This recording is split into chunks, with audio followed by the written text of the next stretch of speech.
Hey, welcome back.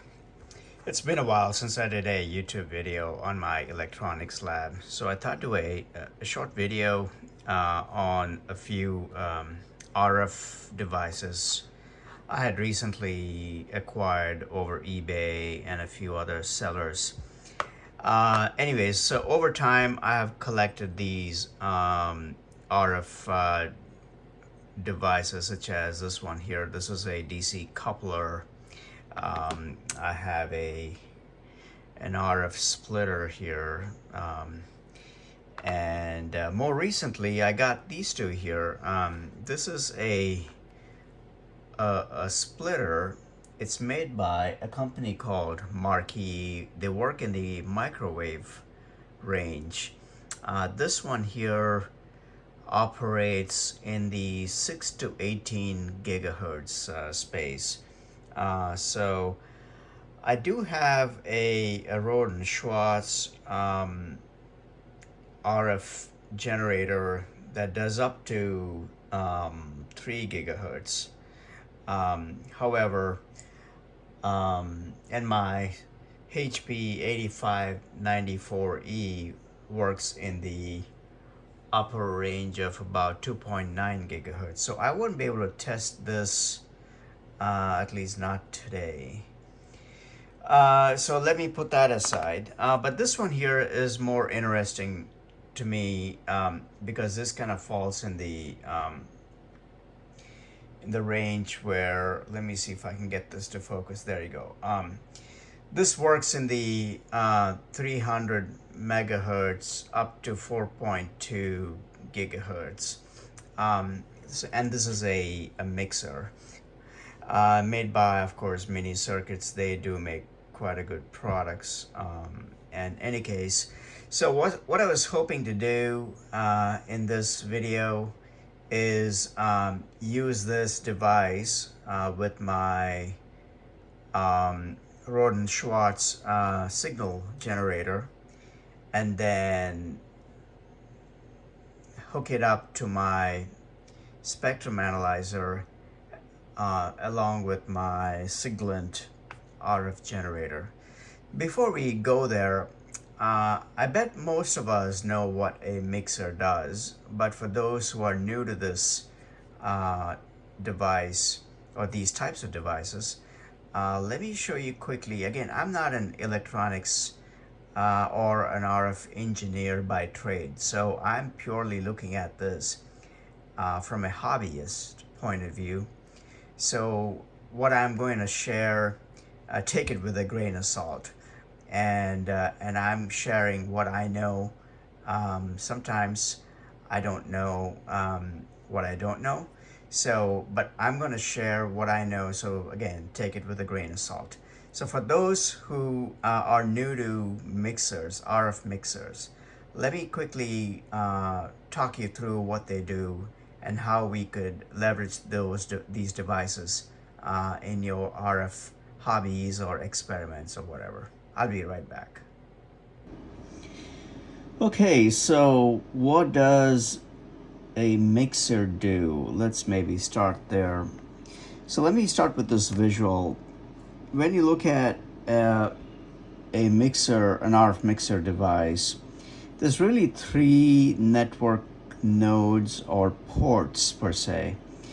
The first one is the RF input port, and then there is the local oscillator input port, and then there is the intermediate frequency output port.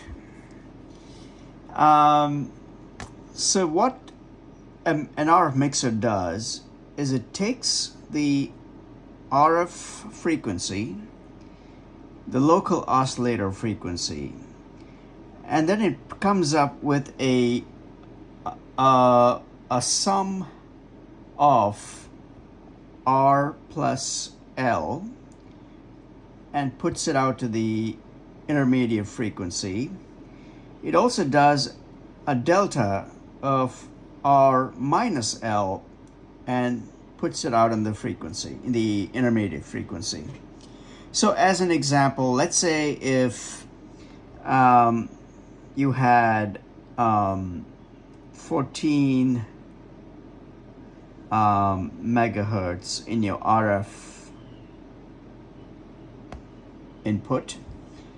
Let's say you had 100 megahertz in your local oscillator. The intermediate frequency will contain 114 megahertz, which is the sum, and then it'll contain, what is that, 86 megahertz, which is the difference, right? So you might ask, what's the point of this? And we'll come to that shortly here. Typically, these RF mixers come in, they operate rather in a range of frequency. For example, I showed earlier this one here as an example, one made by Marquee. This one operates in the 6 gigahertz up to 18 gigahertz range for RF and local oscillator, and then it puts out an intermediate output, maybe in the megahertz range, right? So they do operate in a certain sort of a sandbox limits of RF frequencies. Also, when you look at the data sheet for these RF devices, they do mention what is the minimum amplitude required for RF and LO for the device to be able to conduct its mixing per se. So as an example, the one I showed earlier, they require at least 7 dBm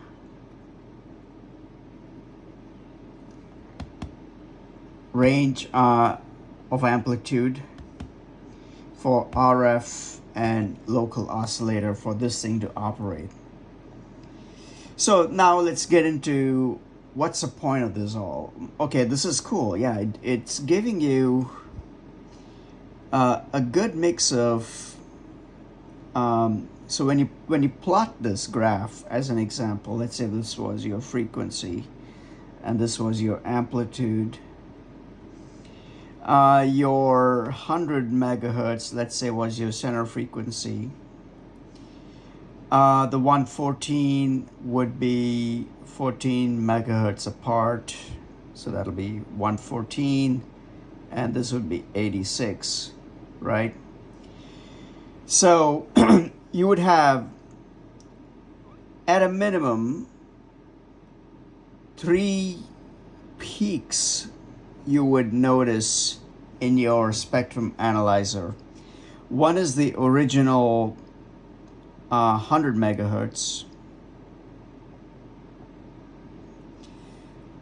and then the sum mix of it, which is the 114 megahertz, and then the 86 megahertz. Sometimes, depending on how good your mixer is or how good your RF source, your sources are, the RF and the LO sources are, how clean they are, and also your spectrum analyzer, you might find some additional harmonics, kind of stray harmonics, kind of show up in your graph. But predominantly, what you are interested in or might be interested in is the sum and the delta of the R and L as part of this exercise. So now let's go to what's the point of this all. Now let's suppose you had a transmission. Let's wear the ham radio hat a little bit. Let's say you had a local ham radio, again, this is just an example. Don't take it for as anything practical or happening in real time. But let's suppose you had a tower in your neighborhood that's putting out a 14 megahertz signal out. Okay. On your side, let's say, well, hang on, I don't have a HF radio. This would be a 20-meter band, right? Let's say you didn't have a HF radio, but you had something like a whatever, a regular radio listening device, like a transistor radio, whatever you call it. Okay, let's say this radio operates in the typical frequency range of 86 to, let's say, 160 whatever megahertz. Again, this is just an example. I'm not saying this is happening. I'm just giving you an example.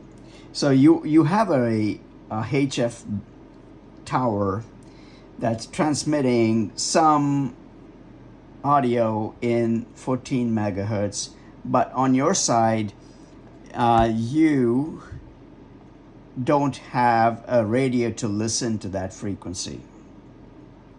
What you could do on your side is you could use the mixer example we talked about earlier, and you could up convert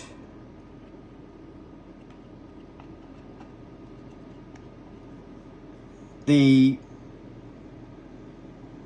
14 megahertz into, let's say, 114 megahertz, like we saw earlier. In which case, you could tune into 114 megahertz and listen to that transmission. Just a crazy idea, but that's one use case scenario where you could apply a mixer sort of a technology. So in this example, what we will do is, let's say this was your RF mixer that takes R, L, and puts out I. I'm going to use my Siglent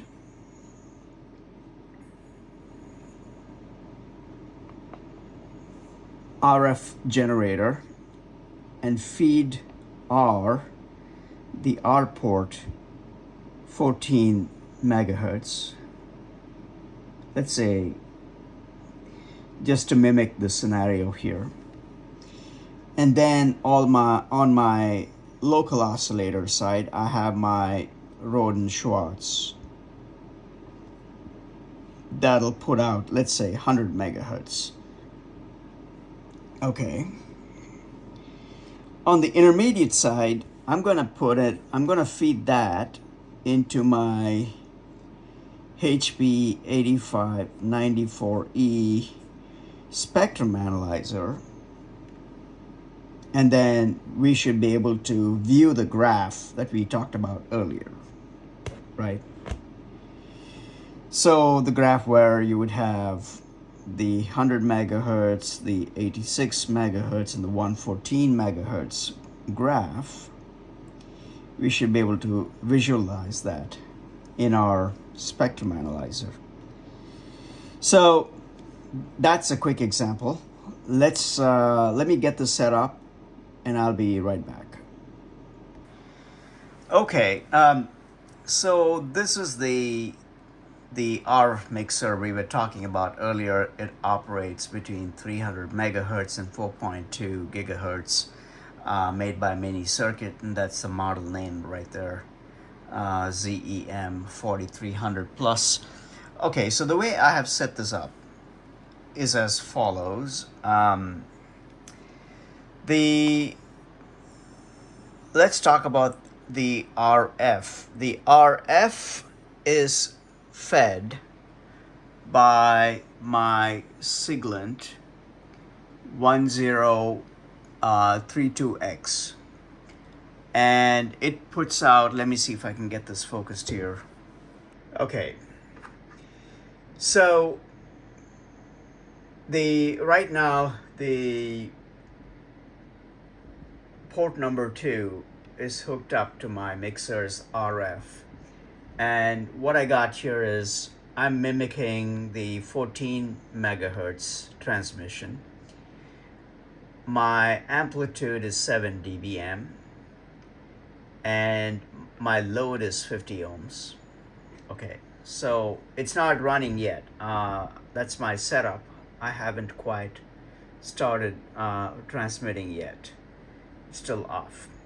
All right, so let's move on to the local oscillator front.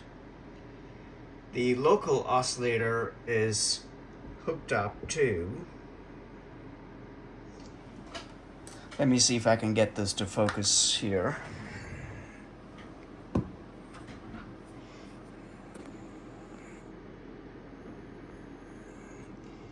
The local oscillator is hooked up to my Roden Schwartz SME03, and it's set up to put out a 100 megahertz frequency at also 7 dBm.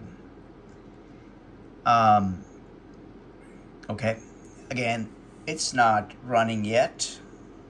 It will be, RF is off right now. Now let's move on to the intermediate frequency. And the intermediate frequency, it's putting out its output into my HP 8594E right here. And sorry about the flicker. And my HP is set up with a center frequency of 100 megahertz. So let's do that here. Center frequency of 100 megahertz.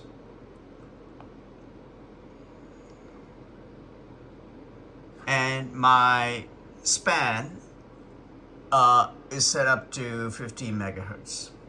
All right. Let's go here. I'm going to change the, right now there's no transmission, so you're not seeing much outside of the noise floor. Okay, so let's begin by turning on the signalant.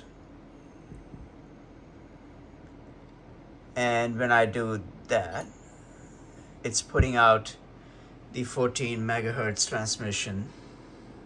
So let's turn on the local oscillator by selecting RF on. So now we are transmitting local oscillator at 100 megahertz. So what you're seeing here, again, sorry about the flicker, what you're seeing here are the 3 peaks we discussed earlier. This center one is at 100 or so megahertz, which is our local oscillator frequency.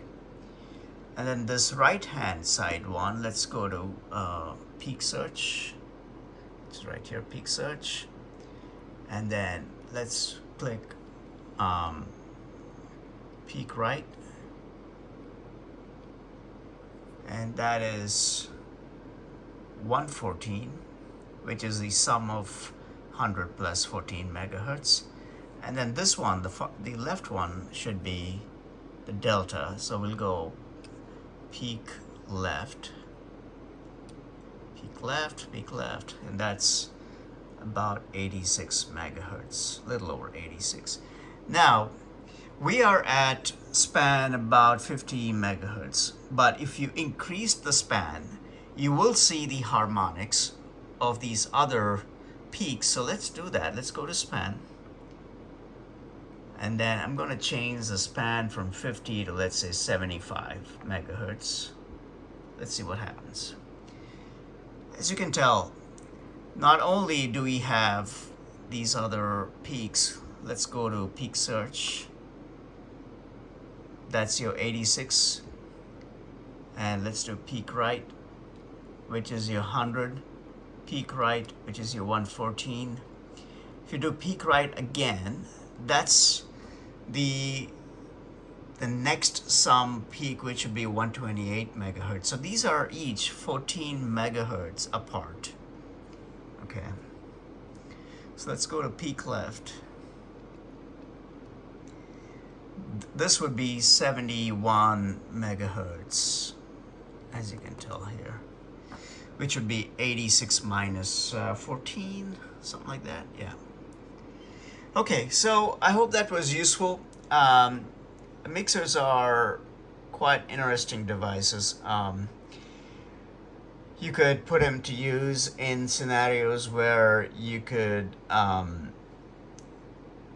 in case of even, I don't know, if crossband repeaters do something similar. I don't know, I could be wrong. Anyway, so I thought this was interesting, and I hope this was useful to you as well. And I definitely learned quite a bit just from working with mixers. Thanks for watching. We'll talk soon. God bless.